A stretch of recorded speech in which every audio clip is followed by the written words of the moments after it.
factor 5x plus 5y minus 15z. So, ganito na yan kasimple. Kunin mo yung greatest common factor ng 5x, 5y minus 15z. So, ganito yan.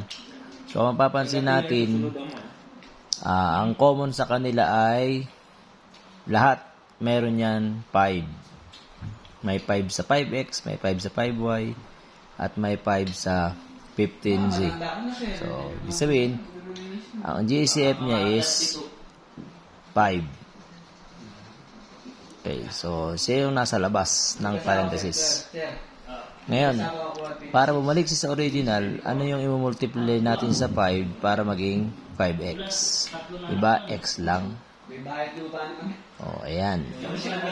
Ganon din sa 5y. Ano yung multiply natin sa 5 para maging 5y?